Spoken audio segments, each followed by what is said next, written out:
Magandang araw sa inyong lahat mga ka-viewers at samahan nyo nga ako ngayong araw at mamingwit naman tayo mga ka-viewers.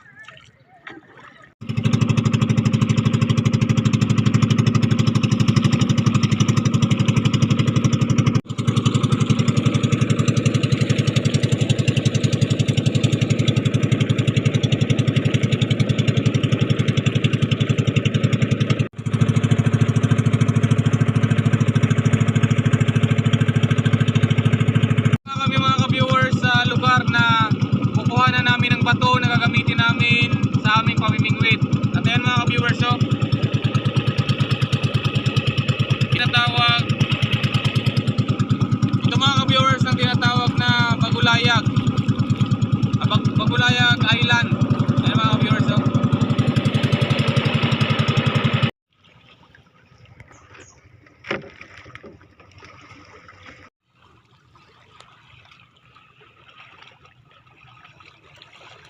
dalinas ka dyan.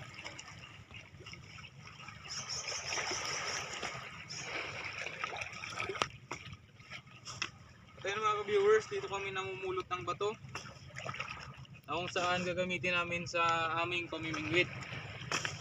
Ito mga ka-viewers, ang kabaliktaran ng gabi ay palagi nilang binabanggit na pera na naging bato pa. Kasi ito mga ka-viewers, na batong ito ay pwede namin ito magawang pera kung makahuli lang ng malaking isda.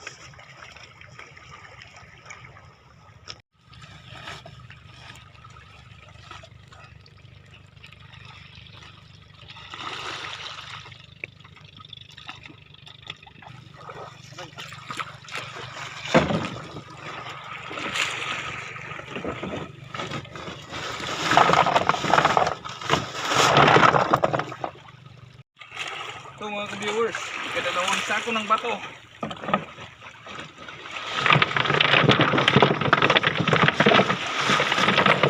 Ito mga ka-viewers, dalawang sako na to. At ito na mga ka-viewers, ikalimang sako ng bato. Tama na ito mga ka-viewers. Hindi tayo baka masubrahan ng bato, lumubog itong bangka namin, maliit lang yung bangka namin mga ka-viewers. At ito na ito mga ka-viewers, sana makahuli kami ng malaking isda at doon sa spot na yun sa laot, doon kami mamimingwit. Ayan mga ka-viewers, nagkaroon kami ng kunting aberya sa makina namin. Ayan o, tumalsik yung tornilyo. Hindi ko napansin, kaninang padaong na kami dito sa kuhanan namin ng bato. Pero try namin kung maayos pa ito mga ka-viewers. Malayo pa naman to dun sa lugar namin. Doon mga kalahating oras din yung binahin namin mga ka-viewers bago kami dito nakarating sa kukuhanan namin ng bato.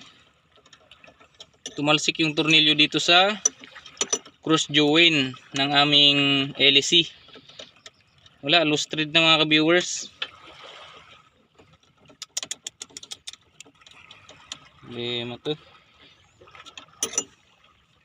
loose thread.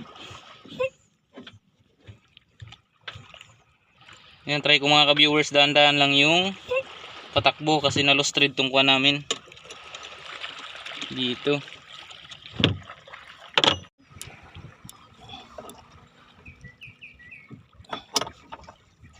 Yan, maraming salamat sa Panginoon mga ka-viewers at gumana. Na-repair natin to kasi buti na lang hindi to natanggal yung kuhan, line ng LC. Hindi nahulog. Sana malalagot ako nito kung nahulog kay Papa. At syempre malayo-layo din yung sasagwanin namin. Yan, maraming salamat sa Panginoon at na-repair. Mga ka-viewers, tara na at ready na lahat ng kailangan natin. Bato, check. Yung dahon na pangtali ng bato, check. Yung pamain natin na balahibo ng manok at tela na kinabit sa tatlong bingwit. Yung fishing line, check. Sagwan, check. At naayos na rin natin yung makina. Kaya halina mga ka-viewers, punta na tayo dun sa laot. Dun yung spot natin na pangbibingwitan.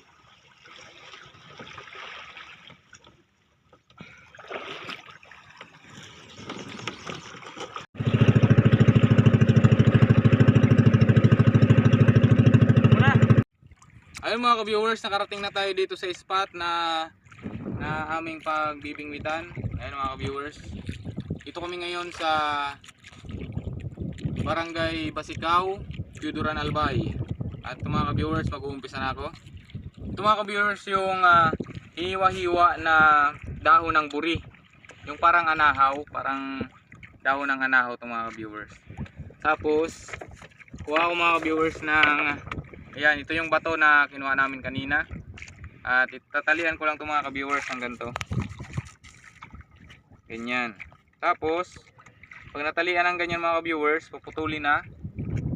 At i-ready na itong pain. Ito yung pain namin na gamit mga ka-viewers. Balahibo yan ng manok mga ka-viewers. Yung dulo ng balahibo ng manok. At saka itong green, yun nga yung sabi kong stamre. Yung parang tela. Yan. Yung size ng nylon na gamit namin mga ka-viewers ay number 90. Numero 90 na nylon. Tapos ito yung kuha namin mga ka-viewers. Pag ganyan, isasabit lang tong pain namin dito sa bato para mapunta to sa ilalim mga ka-viewers. Isabit ng ganito mga ka-viewers. Tapos saka iuhulog. Yan. Antayin itong mga ka-viewers na hanggang maabot niya yung kaila-ilaliman dito sa spot namin. Hanggat gumagalaw tong nylon pa ilalim, gumaganyan mga ka-viewers, oh. Ayan lang yan. Pero pag hindi na gumagalaw, ayan, hanggat gumagalaw. Pag hindi na gumagalaw, hihilain na para matanggal yung bato mga ka-viewers. Ka-viewers, oh, hindi na gumagalaw yung nylon. Ibig sabihin, naabot na niya yung ilalim, yung seafloor. Ayan.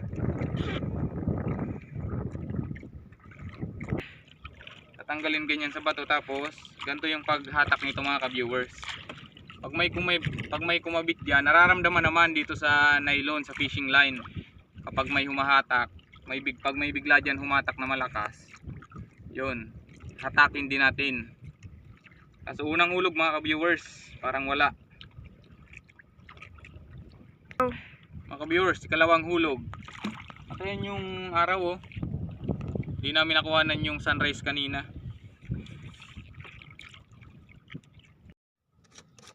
Eh mga ka-viewers, at wala pang kumakain sa pain namin. Kaya ako na muna kakain mga ka-viewers. Itong ulam ko. Tuyo lang mga ka-viewers ang ulam. Ayan, okay na yan. Kahit tuyo lang mga ka-viewers ang ulam ko ngayon dito sa laot. Ang sarap kumain dito mga ka-viewers sa laot, lalo na pag gantong kalmado yung dagat. Tapos ang ganda ng view mga ka-viewers, oh. Napakaganda ng view dito sa amin. Dito kami sa gitna ng napapalibutan to ng mga isla. Itong spot namin mga ka-viewers, ayan, oh. Kaya nga tinatawag ko tong kwan, The Caspian Sea. The Caspian Sea. Ito yung tinatawag kong Caspian Sea dito sa Pilipinas. Sarap mga ka-viewers. Tara mga ka-viewers, kain tayo. Ayan. Kumakain ako mga ka-viewers kapag habang namimingwit. Walang kumakain na isda sa pain namin ngayon. Wala pa. Ayan. Ay, so wala pa. Sayang mga ka-viewers. May kumain na sana, nakawala.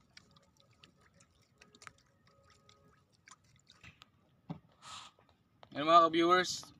Ang ganda ng view talaga mga ka-viewers. Ang sarap kumain kahit tuyo lang ang ulam ko.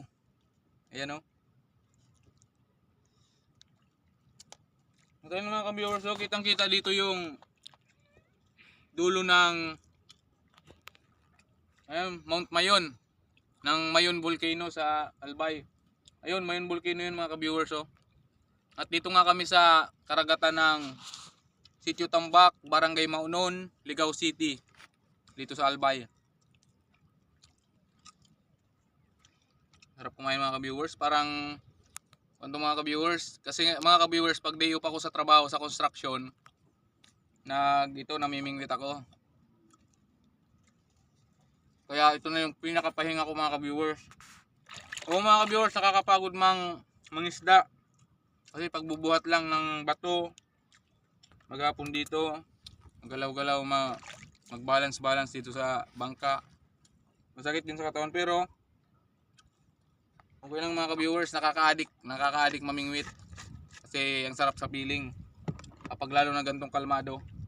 Pero pag maalon mga ka-viewers, siyempre nakakatakot yun. Sayang nakawala mga ka-viewers. May kumain na sanang unang kain sana ng isda, nakawala pa.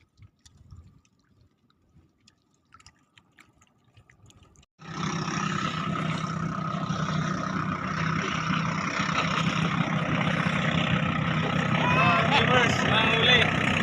Madali doy. Ay mga viewers. Ilang isda natin mga viewers. Talakito o puti-putihan tinatawag sa amin. Ay mga viewers. Unang huli namin mga viewers.